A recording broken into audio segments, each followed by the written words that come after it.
안녕하세요. 미국 유학고수TV 시청자 여러분들, 유학고수입니다. 제가 드디어 미국으로 돌아왔습니다. 다시 실리콘밸리로 돌아왔어요. 한 2달 정도, 12월이랑 1월은 이제 한국에서 일을 하고 그러고 있다가 돌아왔습니다. 미국 회사들은 직장에 꼭 출근을 안 해도 되기 때문에 저 같은 경우는 한국에 굉장히 자주 갑니다. 특히 이번 연말 같은 경우는 12월이랑 1월을 한국에서 일을 했어요. 휴가 쓴 게 아니라 한국에서 일을 하고 온 거예요. 왜 그렇게 가능하냐면 미국의 엔지니어링 업계는 대부분 특허 중심적, 설계 중심적, 아이디어 중심적으로 일하기 때문에 공장이 필요가 없습니다. 즉 특허를 내는 게 가장 중요한 비즈니스를 하고 있기 때문에 노트북으로 다 할 수 있습니다. 아시겠죠? 하드웨어도 노트북으로 다 설계 가능하고요. 특허 내는 거 다 가능하죠. 그리고 컴퓨터 프로그래밍 같은 거야말로 정말 노트북 한 대만으로 가능하죠. 그래서 가능합니다. 그래서 한국에 있다가 돌아왔고요. 자, 갔다 와서 제가 지금 한 댓글이 있어가지고 읽어보는데 이거 굉장히 지금 제가 느끼는 감정을 표현하기에 굉장히 좋은 것 같아서 소개시켜 드려 봅니다. 자, 보이시는 것처럼 한 구독자분이 이제 실리콘밸리 쪽으로 이주 및 유학을 결정하시고 오시는 것 같은데, 이분 같은 경우는 이제 딱 댓글을 봐도 이제 결혼을 하신 중년의 분이신 것 같아요. 그래서 유학이민, 늦가기 유학이민을 오시려고 하는 것 같은데, 사실 대학원에 그런 사람 되게 많습니다. 특히 박사과정에 늦가기 유학 오시는 분들 많아요. 한국 대기업에서 한 과장 정도 하시다가 한국 생활을 접으시고 미국에서 남문생 보내겠다고 넘어올 때 가장 많이 오는 코스가 박사과정입니다. 박사 딱 한 다음에 이제 미국에 정착할 수 있겠죠. 자, 근데 이분 같은 경우는 지금 실리콘밸리 주변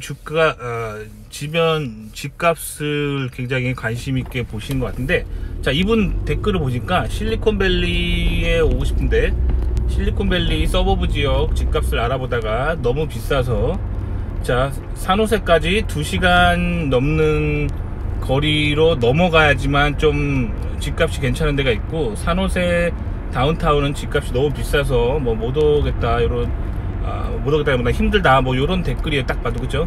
근데 이제 미국 라이프 스타일을 진짜 모르시니까 이런 얘기 하시는 거예요. 그러니까 그 미국 사람들은, 자, 실리콘밸리 지금 직장 분위기가 어떠냐면, 자, 저를 보세요. 제가 지금 12월이랑 1월에 한국 가 있었다니까요. 그러니까 이게 지금 제가 휴가를 쓴 게 아니라 실리콘밸리 직장 분위기는 출근을 안 해도 됩니다. 심지어 제 동료 중에 출근을 전혀 안 하는 동료가 있어요. 출근을 전혀 안 하는 동료가 있는데 굉장히 황당한데, 집에서만 일하는 인간이 있어요. 그런 인간도 있고, 어떤 사람들은 매일 회사를 나오는 사람도 있어요. 그거는 그 사람 습관이에요. 그 사람이 자신이 정해진 시간에 정해진 그런 오피스에서 집중해서 일할 수 있는 스타일이 있거든요. 그런 사람들이 그런 데서 이제 일을 하시는 거예요. 아시겠죠? 그러니까 실리콘밸리는 직장 어디서 일하든 크게 터치를 안 하는 분위기가 있습니다. 아시겠죠? 그래서 저희 팀에도 실리콘밸리, 저희 회사 그 본사가 이제 실리콘밸리에 있어요. 실리콘밸리 한가운데 그 택기업 모여있는 그 동네 있잖아요. 거기에 실리콘밸리 회사에 제 오피스가 있어요. 근데 저희 팀에 어떤 사람이 있냐면, 그 실리콘밸리 외곽에 한 3시간 정도 떨어진 도시에 사는 동료가 있습니다. 집에서 일하기 때문에 전혀 상관이 없어요. 그러다가 그분이 한 달에 한 번 정도 출근을 합니다. 한 달에 한 번. 그러니까 집이 3시간이어도 크게 부담이 안 가죠. 왜 그럴까요? 3시간 운전이야, 대충 이렇게 단기 운전으로 치면은 상당히 먼 거리일 수도 있어요. 서울에서 거의 제가 한국 지리가 이제 조금 어두워서 서울에서 대충 대전? 아닌가? 대충 하여튼 서울에서 대전 정도 거리잖아요. 한국인들에게는 상당히 먼 거리처럼 느껴질지 모르겠지만 실리콘밸리 사람들에게는 먼 거리가 아니에요. 왜냐면 직장에서 매일 출근을 하라고 강요하지 않기 때문에 그분 같은 경우는 한 달에 딱 한 번 출근을 해요. 그러니까 그것도 이제 단체 팀 미팅 있을 때만 딱 한 번 오고 나머지 업무는 다 집에서 합니다. 그게 실리콘밸리 분위기이기 때문에 사실 실리콘밸리에서는 실리콘밸리 밖에 2시간 3시간 떨어져 사는 사람 되게 많아요. 아시겠죠?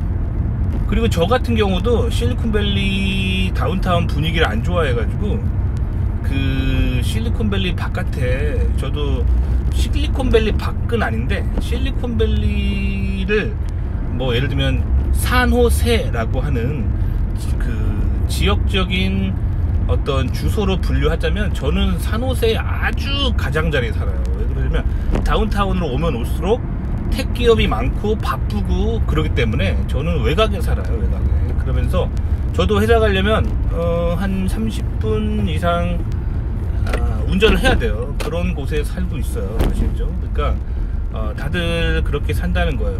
아시겠죠? 그리고 저는 지금 사실 차 아니에요.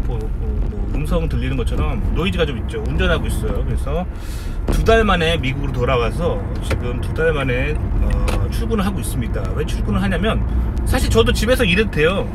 근데 제가 오늘 출근을 하는 이유는 기본적으로 그 아시아에 있는 그 한 하청업체가 그 하청업체 대표가 저희 회사를 방문한다고 해가지고 뭐 그런 거죠. 자, 자기네 회사 하청 좀 많이 받아주십시오 하면서 뭐 자기네 기술 홍보하려고 하는 거죠. 이럴 때는 예의상 만나줘야 되죠. 뭐 그냥 이메일로 뭐 땡큐 하면 안 되죠. 이런 거는 이제 사람으로서 만나줘야겠죠. 그래서 가는 거예요. 근데 이런 일이 보통 한 2달에 한 번 정도 있어요. 그렇기 때문에 저도 이런 일 때문에 가끔 가고 웬만하면 저도 집에서 일을 하고 있어요. 아시겠죠? 이게 실리콘밸리 분위기라는 거죠. 그러니까 지금 한국은 맨날 출근해야 되잖아요. 한국 대기업은 맨날 출근해야 되잖아요. 그러니까 이 뭐랄까 출근 거리가 되게 중요한데 미국은 그런 게 중요하지 않다는 거죠. 그렇기 때문에 실리콘밸리 바깥에 2시간 3시간 떨어진 지역에 사는 사람이 상당히 많고 또 집값 때문에도 그래요. 근데 지금 님이 말씀하시는 게 사실은 미국의 문화를 조금 모르셔서 그럴 수도 있어요. 그러니까 한국 같은 경우는 약간 그런 게 있잖아요. 뭐 예를 들면 나 강남 산다. 요게 이제 프라이드가 될 수 있잖아요. 그래서 이제 나 실리콘밸리 산다. 나 주소가 실리콘밸리다. 뭐 이런 거를 이제 자랑질하는 한국인들도 실제로 있거든요. 근데 쓸데없는 거고요. 미국인들은 그런 거 중요하게 생각 안 합니다. 그냥 자기한테 적절한 가격이 되고 자기한테 살기 편하고 뭐 자기 자녀 키우기 좋은 환경에 그냥 살아요. 그러니까 남한테 뭐 보이려고 나 실리콘밸리 산다 목에 힘주는 거 뭐 그런 거 신경 쓰지 마시고요. 본인이 편한 대로 하시면 돼요. 그리고 지금 님이 물어보신 질문이 그러니까 실리콘밸리 가까이 살고 싶은데 비싸다 뭐 그런 건데 사실 실리콘밸리를 한국 문화로 치자면은 이거 강남의 그런 강남 파라군 같은 그런 굉장히 노른자 땅이잖아요. 그러니까 사실 한국에서 나고 자란 내국인들도 강남 파라군 입성하는 게 쉽지 않아요. 그쵸? 근데 님은 지금 외국인의 입장으로 갑자기 미국에 그냥 오자마자 실리콘밸리 주변에 살기랑 정말 힘들어요. 아시겠죠? 뭔가 사회적인 기반이 있고 좀 돈도 있어야지만 진출할 수 있는 게 실리콘밸리 노른자 땅이기 때문에 너무 큰 욕심 부리지 마시고요. 저는 님한테 미국 처음 오시는 분한테 실리콘밸리를 권해드리지 않아요. 왜냐면 물가가 굉장히 비싸기 때문에 실리콘밸리에 올 수 있을 만한 능력이 돼야 돼요. 아시겠죠? 그러니까 제가 한국인들이 하는 개인 방송 보면서 가장 어이없는 개인 방송이 뭐냐면 실리콘밸리 물가 비싸요 하고 막 이렇게 막 징징거리면서 막 울면서 이렇게 유유하면서 개인 방송 찍으시는 분들 있잖아요. 그게 진짜 말이 안 되는 거예요. 제가 그 예전에 말씀드렸지만 실리콘밸리 기업들이 바보가 아닙니다. 실리콘밸리가 기업에서 인재를 영입할 때 이런 방식을 쓰고 있어요. 자, 봐봐요. 어떤 사람이 미국 시골에 살고 있다고 칩시다. 그럼 연봉이 1억이에요. 한국 돈은 1억 원이라고 쳐봐요. 그러면 그 동네 뭐 예를 들면 한 달에 집값으로 뭐 어떤 사람이 100만 원 정도 쓰고 있다고 생각해 봅시다. 자, 그런 사람을 실리콘밸리로 영입하면 실리콘밸리에서 한 달 집값은 100만원이 아니죠. 한 300만원 정도 잡아야 되죠. 그러면 실리콘밸리로 이사감으로써 집값이 얼마를 한 달에 더 써야 되죠? 200만원 더 써야 되잖아요. 그쵸? 그리고 실리콘밸리는 그 외에 이제 뭐 식당이나 이런 데서 이렇게 음식값도 조금 비싸고 그런 것들이 있기 때문에 이런 걸 다 계산을 해가지고 실리콘밸리로 영입할 때 연봉을 더 많이 줘요. 연봉을 더 많이 줍니다. 아시겠죠? 그래서 딱 그거를 다 상세해 주는 게 실리콘밸리 인사과예요. 굉장히 똑똑한 거죠. 다 계산해 가지고 주는 거예요. 그럼 실리콘밸리에서 돈 없다고 하는 사람들은 뭐냐면 능력이 없는 거예요. 그러니까 실리콘밸리 산다고 해서 삶이 어려워지는 게 아니에요. 아시겠죠? 그러니까 실리콘밸리가 비싸다고 하는 사람들 어떻게 하냐면 그 사람들 그대로 위치 이동 시키잖아요. 미국 시골 지역으로. 그러면 회사 인사과에서 어떻게 하겠어요? 이제는 렌트 값이 뭐 집세 뭐 생활비가 적게 들기 때문에 연봉이 깎이겠죠. 그럼 시골 가서도 저 돈 없어요 하는 거예요. 자, 이미 그 사람들은 이번엔 미국 인사과가 그대로 뭐 이렇게 동남아 같은 데 있잖아요. 뭐 물가 되게 싼 데로 위치 이동 시켜요. 그러면 어떻게 될까요? 집값이 싸지겠죠. 그러니까 그대로 연봉이 깎이겠죠. 그럼 또 그 사람들은 동남아 가서 뭐라 하냐면 나 돈 없어요. 동남아 물가 너무 비싸요. 이러겠죠. 그러니까 이게 인간의 심리라는 거예요. 자기가 이렇게 돈이 없는 거를 자신의 능력을 키워야 되는 관점으로 바라봐야 되는데 뭐냐면 이 세상이 문제가 있다는 관점으로 보는 거예요. 그렇게 보시면 안 됩니다. 실리콘밸리는 물가가 비싼 지역이 아니에요. 실리콘밸리는 그 상대적 물가를 말하는 거예요. 실리콘밸리 오시면요, 인사과에서 그 사람의 능력에 맞게 연봉을 조율을 해줍니다. 그러니까 실리콘밸리에 돈 많이 버는 사람들이 많은 거예요. 물가가 비싼 만큼. 그러니까 실리콘밸리 왔다는 게 크게 문제가 되지 않습니다. 아시겠죠? 그러니까 실리콘밸리 물가 비싸다는 말은 이제 그만해 주시고요. 자, 근데 이제 실리콘밸리 혹시라도 오게 되시면 제가 드리고 싶은 거는 이제 한국인들하고 만남을 좀 피하셔야 돼요. 왜냐면 실리콘밸리에 진출하는 한국인들, 뭐 실리콘밸리에 집이 있다 하는 한국인들은 대부분 진짜 돈이 많은 거예요. 그러니까 여기서 벌어서 집을 사는 게 아니라 그 집이 원래 부자인 거예요. 엄마 아빠가 사준 거예요. 그러니까 그거에 부러워하시면 안 돼요. 그러니까 실리콘밸리에 최근에 어떤 그 지역에 한국인 모임이 있었는데 한 가정이 다른 한국인 가정을 초청을 해가지고 이제 뭐 그 연말 파티를 했어요. 막년에 한다고 동네 사람들은. 근데 거기 갔다 와서 제 아는 주변에 많은 그 와이프들이 다 알아 누웠어요.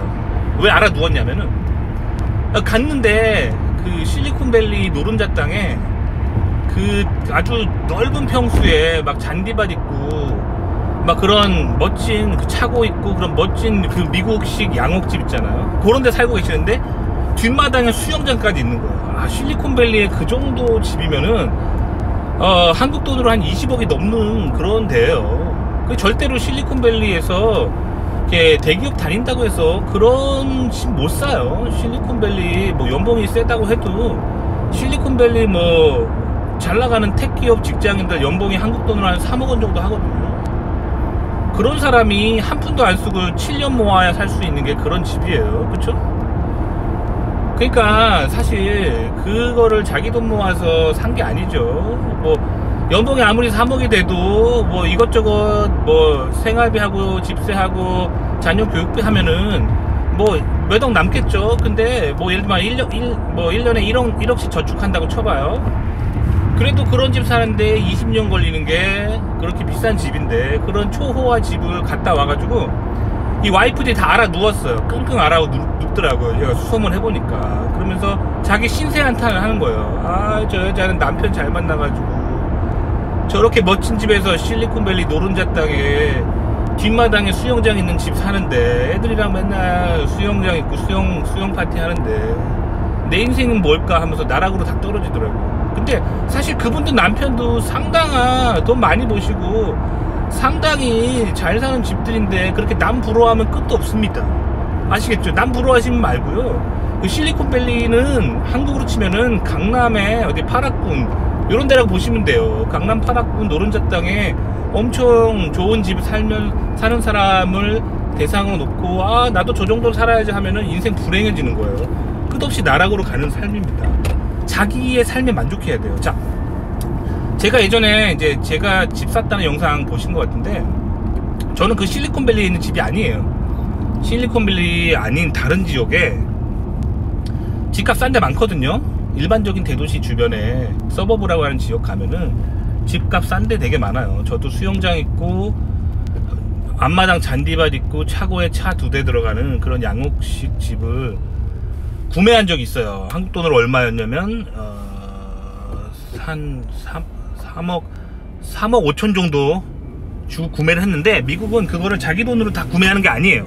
은행 제도가 되게 잘 돼 있어서 모기지라고 해서 30년 할부로 구매를 하는 거예요. 그러니까 3억 5천을 30년 할부 해보세요. 그럼 얼마 안 해요. 얼마 안 해가지고 부담 없이 살 수 있었고, 그 집에 수영장이 있어서 저도 아주 가족들이랑 맨날 수영하고 재밌게 살았어요. 자, 근데 이제 실리콘밸리에 제가 취업이 되면서 그 집을 제가 팔아버렸어요. 실리콘밸리에서 그런 집 살려면 3억 5천이 아니라 20억 넘게 줘야 됩니다. 그러니까 실리콘밸리가 그렇게 노란짓 땅이기 때문에 여기 와서도 그런 집을 유지하는 건 바보예요. 팔아버리고 저 월세 살고 있어요. 월세 살면 어떻게 되냐면, 실리콘밸리 집값이 비싸기 때문에 연봉을 많이 쳐줬죠. 제가 그때 올 때 인사가랑 어떻게 조율을 했냐면, 나는 집도 가지고 있는데 구매해서 실리콘밸리 가려면, 거기 집 구매하려면 돈 비싸지 않냐. 뭐 집값 대충 알아보니까 좋은 집, 지금 이렇게 우리 집처럼 넓은 집 살려면 뭐 20억 원이 넘는데 나 못 간다 이렇게 버팅기면 어떻게 되냐면, 실리콘밸리에서 연봉을 많이 쳐줍니다. 그렇게 딜을 해놓고 저는 여기 와가지고 예전에 살던 그 집을 팔아버렸어요. 그리고 월세 살고 있습니다. 그럼 어떻게 될까요? 실리콘밸리에서 받는 그 어마어마한 연봉이 다 제 통장에 현금으로 꽂히는 거예요. 이게 바로 똑똑한 삶이에요. 아시겠죠? 그러니까 여기 와서 무슨 집을 살려고 하십니까? 아시겠죠? 그런 생각 하지 마시고요. 자, 그 다음에 학군 이것도 사실 한국인들이 미국에서 사실 하는 가장 큰 행동 패턴이 뭐냐면, 학군 좋은 데를 살려고 하신다는 거예요. 그래서 그 실리콘밸리에도 강남 8학군 같은 학군 좋은 데가 있거든요. 그런데 막 한국인들이 기를 쓰고 집값도 비싼데 해가지고 들어와요. 근데 오잖아요.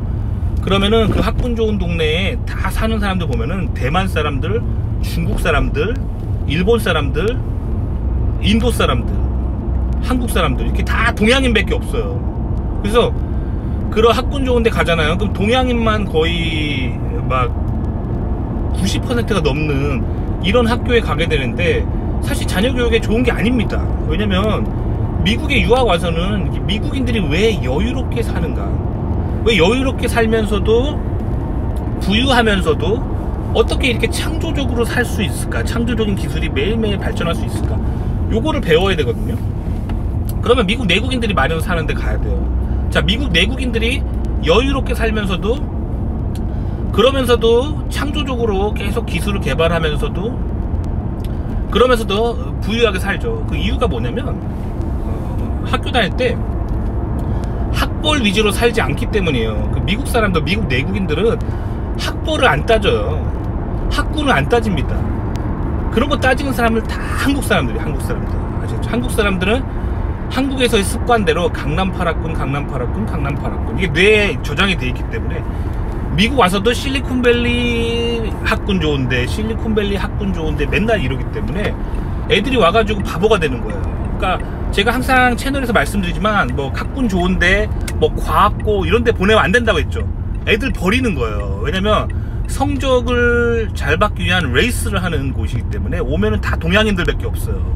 그래가지고 동양인들끼리 그 맨날 잠 안 자고 서로 치열한 경쟁을 하는 곳이 학군 좋은데요. 미국인들은 도대체 어떤 데 학교를 보내냐면, 미국인들은 경쟁 없는데, 좀 솔까 말하면 그 미국인들은 이렇게 막 학군이 과열되고 막 동양인들이, 공부 잘하는 동양인들이 막 모여가지고 서로 치열한 그런 성적 전쟁을 벌이고 있는 학군이 나타나면은 그 미국 내국인들은 거기를 피해버려요. 왜냐면 쓸데없이 에너지 낭비하는 거잖아요. 그래서 미국의 교육의 핵심은 뭐냐면, 널널하게 살면서 남과 자기를 비교하지 않고 내가 하고 싶은 공부를 여유롭게 하는 거. 요게 미국 교육의 핵심인데, 요런 사상에서 살기 때문에 천재들이 많이 나타나는 거예요. 왜냐면 남과 자기를 비교하지 않고 강박적으로 내가 1등 해야겠다는 생각을 하지 않고 내가 좋아하는 걸 하는 거예요. 그러니까 뭐 예를 들면 내가 피아노를 좋아해요. 그럼 남과 자신을 비교하지 않고 뭐 내가 피아노 콩쿨 대회에서 뭐 1등 해야겠다 이런 생각 하지 않아요.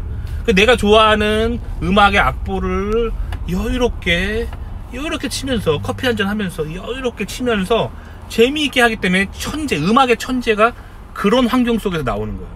마찬가지예요. 과학도 남과 자신을 비교하지 않고 뭐 내가 과학 점수 100점 맞아야겠다 이런 부담 갖지 않고 내가 좋아하는 물리 이런 공식들을 그냥 이렇게 잔디밭에서 샌드위치 먹으면서 돗자리 깔고 이게 아름다운 자연에서 멋진 공기를 마시면서 여유롭게 물리학 책을 막 읽다 보면은 물리 너무 재밌네 하다 보니까 자기가 재밌어서 맨날 이렇게 빠져드니까 천재들이 나타나는 거예요. 아시겠죠? 그러니까 지금 님이 말씀하신 패턴은 한국인들이 자녀를 바보로 만들고 누군가의 노예로 만드는 그런 지름길을 지금 많이 이렇게 그런 거에 노출되신 거예요. 왜 그러냐면 한국 부모들이 다 그렇게 살아요. 그래서 한국에서 명문대 나오면 다 그냥 명문대 가는 레이스를 하잖아요. 그래서 명문대 가면 어떻게 되냐면 거기 졸업하고 누군가의 노예가 된 채 살아가요. 그러니까 한번 보세요. 주변에 한국에서 명문대 나온 사람 어떻게 사나. 그러니까 이 미국처럼 이렇게 누군가의 노예가 되지 않고 인생 즐기면서 여유롭게 살면서도 돈도 많이 벌고 이런 천재적인 삶이 나타나려면 이 미국식 교육을 해야 돼요. 그거 뭐냐면 남과 자신을 비교하지 않고 이 널널한 환경에서 자기가 하고 싶은 일을 재밌게 하는 거. 그거 굉장히 중요합니다. 거기서 미국인들의 탁월함이 나타나는 거예요. 아시겠죠? 자, 미국의 이런 문화가 꽃피울 수 있었던 근본적인 원인은 항상 말하지만 기독교 때문이라고 했죠. 그러니까 기독교인들은 그렇게 생각해요. 하나님이 나를 만드셨다. 그렇기 때문에 하나님이 내 인생을 책임지신다라는 마음이 있기 때문에 막 무리하게 막 잠 안 자고 공부하고 막 이런 남과 경쟁하고 막 이런 삶을 별로 안 좋아합니다. 기독교인들은. 그래서 저만 해도 그래요. 저도 널널하게 살고 이렇게 편안하게 살고 마음에 항상 평안이 있어요. 다 종교 때문이죠. 자, 그래서 어쨌든 이 한국인들이 추구하는 거를 미국까지 와서 추구하지 말라는 거예요. 한국인들이 뭘 추구하냐면 어디 노른자 땅 살면서 나 뭐 강남 산다 뭐 이렇게 과시하고, 그리고 자녀들 막 이렇게 특목고나 학군 좋은 데 보내려고 하고 명문대 보내려고 하고 끊임없이 자녀들이 남과 경쟁할 수 있는 그런 곳으로 자꾸 몰아붙이는데 자녀들 망치는 길이에요. 자녀 망치는 길이고 한국에서 천재가 나지 않는 근본 원인입니다. 아시겠죠?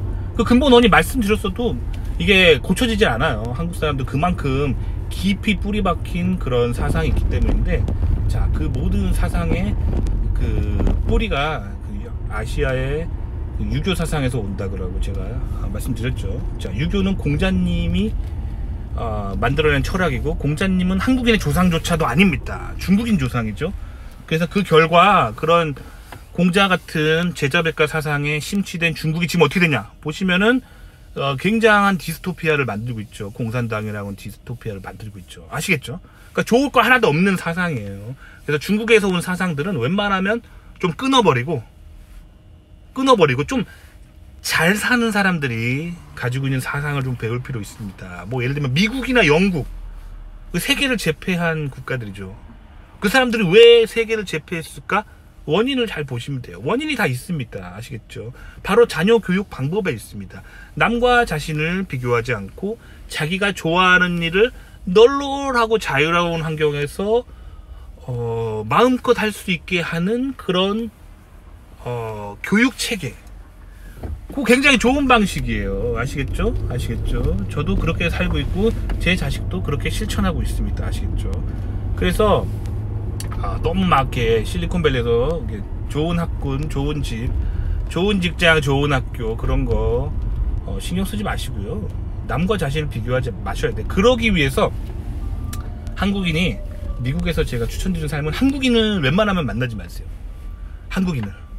그리고 여유롭게 살고 있는 미국인 친구들을 좀 많이 만나시면 됩니다. 아시겠죠? 그러기 위해서 가장 중요한 패턴은 뭐냐면 미국의 개신교 교회를 출석하는 거예요. 한인교회보다는 미국인들, 내국인들 교회에 출석하시면서 그들과 공동체를 이루고 그들로부터 왜 미국이 잘 사는지를 배우셔야 되는데, 대부분의 한국인들은 미국에 오셔서 한인 위주로 사시면서 맨날 한국 사람들이랑 삼겹살 구워 먹고 막 그렇게 하시면서 서로 비교하면서 누가 집 샀대더라, 누구 남편은 연봉이 얼마래더라, 누구네 집은 뭐 독일차가 있대더라, 뭐 새로 나온 전기차를 샀대더라, 막 이러면서 누구는 명품백 무슨 프랑스 제품 샀대더라, 막 이렇게 비교하면서 끊임없이 자신을 나락으로 떨어뜨리는 게 한국인들의 삶이에요. 그러니까 여기까지 와서 그렇게 살지 않기를 진심 간절히 바랍니다. 간절히.